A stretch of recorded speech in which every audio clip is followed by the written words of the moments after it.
નમસ્કાર મિત્રો, જય શ્રી કૃષ્ણ. સ્વાગત છે ફરી એક વખત આપનું આપણી યુટ્યુબ ચેનલ ભક્તિ કીર્તન સંગ્રહમાં. મિત્રો, આજના આ વિડીયોમાં આપણે બુધવાર અને અષ્ટમીના સંયોગ સાથે થનારું વ્રત બુધ અષ્ટમી વ્રતનું મહાત્મય, આ દિવસે કરવાના ઉપાય તથા આ વ્રત કરવાની વિધિ અને આ વ્રતની કથા સાંભળીશું. તથા જે કોઈ આ વ્રત કરે છે તેને તેનું શું ફળ મળે છે, શું લાભ થાય છે તેના વિશે પણ જાણીશું. તો અંત સુધી મારી સાથે જોડાયેલા રહેજો. વિડીયો પસંદ આવે તો લાઈક કરજો, શેર કરજો. અમારી ચેનલમાં નવા હોય તો સબસ્ક્રાઇબ કરવાનું ભૂલતા નહીં, કે જેથી કરીને આવા જ અવનવા વિડીયો આપ સૌ લોકોને મળતા રહે. મિત્રો, સુદ પક્ષની હોય કે વદ પક્ષની આઠમની તિથિ, પરંતુ તે જ્યારે બુધવારના આવે છે ત્યારે બુધ અષ્ટમીનું વ્રત રાખવામાં આવે છે. આપણા શાસ્ત્રોમાં આ વ્રતનું ઘણું મહાત્મય બતાવેલું છે તથા આઠમની તિથિનું પણ આપણા શાસ્ત્રોમાં મહત્વ બતાવેલું છે. આઠમની તિથિએ ભગવાન શ્રી કૃષ્ણનો જન્મ થયો હતો. નવરાત્રિમાં આઠમને દિવસે જ માતાજીનો હવન થાય છે, નૈવેદ્ય થાય છે. આઠમની તિથિ એ કાળભૈરવ અને બટુક ભૈરવને સમર્પિત છે તથા આઠમની તિથિ માં મહાલક્ષ્મીને પણ સમર્પિત છે. એટલે આવી રીતે કરીને આઠમની તિથિ ખૂબ જ પવિત્ર મનાય છે. પરંતુ જ્યારે બુધવાર સાથે આઠમની તિથિ આવે ત્યારે બુધ અષ્ટમીનો શુભ યોગ બને છે અને આ દિવસે બુદ્ધ દેવની પૂજા કરવામાં આવે છે. સૂર્ય સહિત જે નવ ગ્રહ છે તેના માટે આપણે મંત્ર પણ બોલીએ છીએ. બ્રહ્મા મુરારી ત્રિપુરાંતકારી ભાનુ શશી ભૂમિ સુતો બુધસ્ય ગુરુષ્ય શુક્ર શનિ રાહુ કેતવ સર્વે ગ્રહ શાંતિ કરો ભવંતુ. આ નવે ગ્રહની શાંતિ માટેનો મહામંત્ર છે. આ નવ ગ્રહોમાં બુધ ગ્રહ રાજકુમારની પદવી ધારણ કરેલો છે. તેઓ ચંદ્રમાના પુત્ર છે અને બુધ ગ્રહ એટલે કે બુદ્ધિના અને સૌભાગ્યના દાતા. કુંડળીમાં જો બુધ કમજોર હોય ત્યારે પણ બુધ અષ્ટમીનું વ્રત ઘણું લાભદાયી અને ફળદાયી માનવામાં આવ્યું છે. જે મનુષ્ય પૂરી શ્રદ્ધા અને ભક્તિ સાથે આ બુધ અષ્ટમીનું વ્રત કરે છે તેને મૃત્યુ પશ્ચાત નરકની પ્રાપ્તિ થતી નથી. જે મનુષ્ય વિધિ વિધાન પૂર્વક આ વ્રત કરે છે તેના 7 જન્મોના પાપ નષ્ટ થાય છે. આ વ્રત કરવાથી ધન ધાન્ય સંતાન ઐશ્વર્યની પ્રાપ્તિ થાય છે તથા મનુષ્ય ધરતી પર બધા સુખો ભોગવીને મૃત્યુ પશ્ચાત સ્વર્ગલોકની પ્રાપ્તિ કરે છે. તો આવો સૌપ્રથમ આપણે બુધ અષ્ટમીના વ્રતની વિધિ જાણી લઈએ. આ વ્રત કેવી રીતે કરવું જોઈએ અને શું ધ્યાન રાખવું જોઈએ. તો વ્રત કરનાર વ્યક્તિએ સવારે વહેલા ઉઠીને પ્રભુનું સ્મરણ કરવું. નિત્યકર્મથી પરવારીને સ્નાન કરતી વખતે પવિત્ર નદીનું જળ ઉમેરીને સ્નાન કરવાનું. પૂજા ઘર પાસે આવીને બુધ અષ્ટમીના વ્રતનો સંકલ્પ કરવાનો. કારણ કે આ બુધ અષ્ટમીનું વ્રત દર મહિને આવતું નથી. વર્ષમાં 3 થી 4 વખત જ આવો સંયોગ થતો હોય છે, ત્યારે જ આ વ્રત કરાય છે. એટલે સંકલ્પ લેતી વખતે નક્કી કરવું કે આપ એકટાણું કરશો કે પછી ઉપવાસ. બુધ અષ્ટમીનું વ્રત કરનારે એક પાટલા ઉપર કળશની સ્થાપના કરવાની હોય. ગંગાજળ ભરીને તે કળશને સ્થાપિત કરવાનો હોય છે. બુધ અષ્ટમીના દિવસે બુધ ગ્રહ એટલે કે બુધ ભગવાન બુધ દેવની પૂજા થાય છે. જો મૂર્તિ હોય તો તેની પૂજા કરવી, ફોટો હોય તો તેની પૂજા કરવી, અથવા તો સોપારીમાં બુધદેવનો ભાવ ધરીને તેનું પણ પૂજન કરી શકાય છે. બુધ અષ્ટમીના દિવસે ભગવાનને ભોગ લગાડવામાં આવે છે. ફળ, ફૂલ, ધૂપ, દીપ, નૈવેદ્ય આદિથી બુદ્ધદેવનું પૂજન થાય છે. પૂજા પૂર્ણ થયા બાદ ભગવાનને ચડાવેલો ભોગ સૌ લોકોમાં વહેંચી પોતે લેવો જોઈએ. બુધ અષ્ટમીના દિવસે ઘરમાં સાફ સફાઈ રાખવી, તામસિક આહાર ન લેવો, ઈષ્ટદેવની પૂજા કરી શકાય, કુળદેવી કુળદેવતાની પૂજા કરી શકાય અને આપણા શાસ્ત્ર અનુસાર ભગવાન શ્રી ગણેશનું પણ પૂજન આ દિવસે કરી શકાય છે. જો બુધ ગ્રહની મૂર્તિ ફોટો ન હોય તો ગણેશજીનું પણ આ રીતે પૂજન કરી શકાય છે. ગણેશજીને ખાસ કરીને દૂર્વા ચડાવવા, સિંદૂર ચડાવવું અને મોદક ધરીને પૂજન કરવું જોઈએ. આ વ્રત એક દિવસનું હોય છે અને જ્યારે રાત્રે ફરી ભગવાનની પૂજા અર્ચના થાય, દીવાબત્તી થઈ જાય એ પછી આ વ્રત પૂર્ણ થાય છે. એક ટાઈમ ભોજન લેવાનું નક્કી કર્યું હોય તો સાંજે ભોજન લેવું, નહીતર ફળાહાર પણ કરી શકાય અને ઉપવાસ થઈ શકે તો તે પણ કરવો. બીજા દિવસે ગુરુવારે આપણે જો બાજોટ ઉપર ભગવાનની સ્થાપના કરી હોય, કુંભ સ્થાપન કર્યું હોય તો તેનું ઉત્થાપન કરવું. ઓમ બુમ બુદ્ધાય નમઃ એ મંત્રનો જાપ કરવો જોઈએ. બુધવાર અને અષ્ટમીની તિથિ હોય ત્યારે ગાય માતાની સેવા કરવી જોઈએ. ગાયને લીલું ઘાસ ખવડાવવું, તે કરવાથી પણ બુધ દોષ શાંત થાય છે. કુંડળીમાં બુધ દોષ દૂર કરવા માટે ભગવાન શ્રી ગણેશને સિંદૂર અવશ્ય અર્પિત કરવું. ત્યારબાદ ભગવાન શ્રી ગણેશના મંદિરમાં જઈને દુર્વા ચડાવવા. આમ કરવાથી પણ બુધ સંબંધી કોઈ દોષ કે પીડા હોય તો તે પણ દૂર થાય છે. એટલે આવી રીતે કરીને બુધ અષ્ટમી વ્રતનો મહિમા, વ્રતની વિધિ આપણા શાસ્ત્રોમાં બતાવેલી છે કે જેના વિશે ખૂબ જ ઓછા લોકોને જાણ હોય છે, પરંતુ એકદમ સરળ રીતે સૌને સમજાય એ રીતે આ બુધ અષ્ટમીનો મહિમા, વ્રતની વિધિ આપણે જાણી.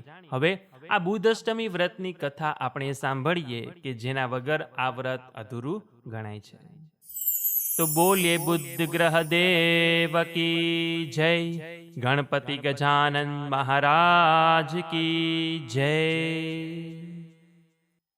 એક ગામમાં એક બ્રાહ્મણ અને બ્રાહ્મણી રહેતા હતા. તેમનો એક બુદ્ધ નામનો દીકરો અને બુદ્ધની નામની દીકરી હતી.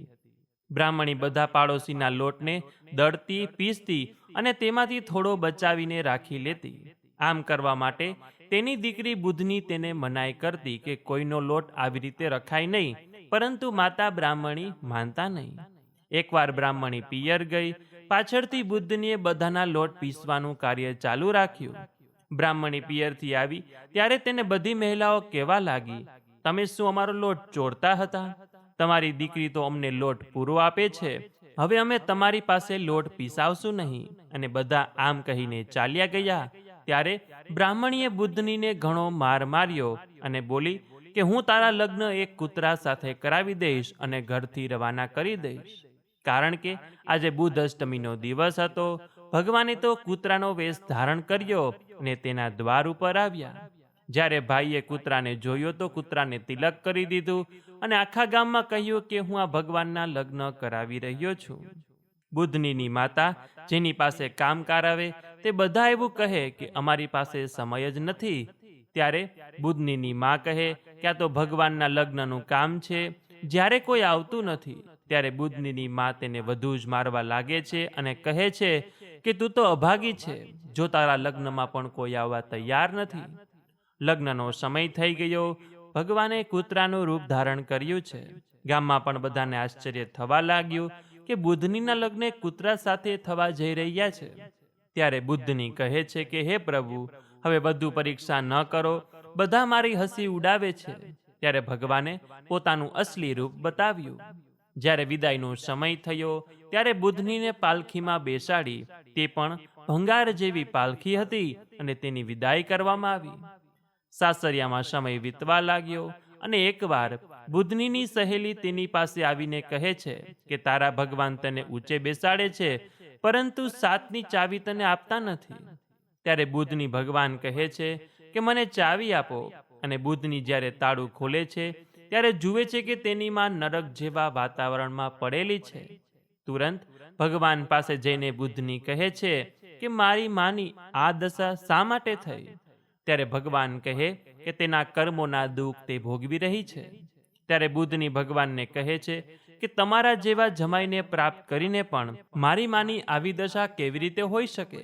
એટલા માટે તમે મારી માતાને ત્યાંથી છોડાવો. અને ત્યારે ભગવાન કહે છે કે તારી ભાભી બુધ અષ્ટમીનું વ્રત કરે તો તે જરૂર છૂટી જશે. ત્યારે આ સાંભળીને બુદ્ધની પિયર આવે છે. ત્યારે તે પોતાની ભાભી અને તેના બાળકોને મળે છે અને ભાભીને કહે છે કે ભાભી, તમે બુધ અષ્ટમીનું વ્રત કરો કે જેથી તમારા સૌની શુભ ગતિ થાય અને કષ્ટ પણ દૂર થાય. ત્યારે ભાભીએ પણ નણંદબાની વાત માની અને બુધ અષ્ટમીનું વ્રત કર્યું. થોડા મહિના પછી ભાભીને ત્યાં એક દીકરાનો જન્મ થયો. ત્યારે બુદ્ધની ફરી પિયર આવે છે અને ભાભીને કહે છે કે ભાભી, તમે 8 વખત બુધ અષ્ટમીનું વ્રત કરજો. બુધવાર અને અષ્ટમીનું તિથિ આવે એ પ્રમાણે વ્રત કરજો. 9મી જ્યારે બુધ અષ્ટમી આવે ત્યારે વ્રતનું ઉત્થાપન કરજો. પોથી સાંભળજો, 8 દંપતી જમાડજો અને દક્ષિણા દેજો. હાથ જોડીને કહેજો કે મારા માતા પિતા જે દશામાં છે ત્યાંથી નીકળીને વૈકુંઠ ધામને પ્રાપ્ત કરે. આ પ્રમાણે બુદ્ધ અને તેમની સ્ત્રી પણ આ વ્રત કરે છે અને નરકમાં પડેલા તેના માતા પિતાને છોડાવે છે અને વૈકુંઠ ધામની પ્રાપ્તિ કરાવે છે. આમ બુધનીએ પોતાની માતાને નરકમાંથી છોડાવી આ બુધ અષ્ટમીનું વ્રત કર્યું. એ જ પ્રમાણે દીકરીઓ પણ પોતાના માતા પિતાની શુભ ગતિ થાય તે માટે આ બુધ અષ્ટમીનું વ્રત કરી શકે છે. અને દીકરાઓ પણ ઘરમાં સૌ કોઈ આ બુધ અષ્ટમીનું વ્રત કરી શકે છે. તેની પણ શુભ ગતિ થાય છે અને માતા પિતાની પણ સદગતિ થાય છે એવું આ વ્રત છે. હે ભગવાન બુધ, હે બુધ ગ્રહ, આપનું આ વ્રત જે બુધ અષ્ટમીનું વ્રત કરે, કથા કહે, કથા સાંભળે, વિડીયો જુએ છે, સાંભળે છે, આપનું આજના દિવસે પૂજન કરે છે, ગણેશજીનું પૂજન કરે છે, આપ સદૈવ તેમના ઉપર પ્રસન્ન રહેજો, ભક્તિ મુક્તિ પ્રાપ્ત થાય એવા આશીર્વાદ આપજો. તો બોલીએ બુદ્ધ દેવ કી જય, ગણપતિ ગજાનન મહારાજ કી જય. તો મિત્રો, આજના આ વિડીયોમાં આપણે બુધવાર અને આઠમના સંયોગના દિવસે થતું બુધ અષ્ટમીના વ્રતની કથા, વ્રતનો મહિમા, વ્રતની વિધિ જાણી. આશા છે કે આપ સૌ લોકોએ મારી સાથે આ સત્સંગ કર્યો હશે, કથા વાર્તા સાંભળી હશે તથા વ્રત કર્યું હશે. તો આ વિડીયો પસંદ આવ્યો હોય તો લાઈક કરજો, શેર કરજો. અમારી ચેનલમાં નવા હોય તો સબસ્ક્રાઇબ કરવાનું ભૂલતા નહીં, કે જેથી કરીને આવા જ અવનવા વિડીયો આપ સૌ લોકોને મળતા રહે. તો આ સાથે હવે મને રજા આપો, મળીશું ફરીથી એક નવા વિડીયોમાં. ત્યાં સુધી આપ સૌ લોકોને અમારી ચેનલના જય શ્રી કૃષ્ણ. ધન્યવાદ.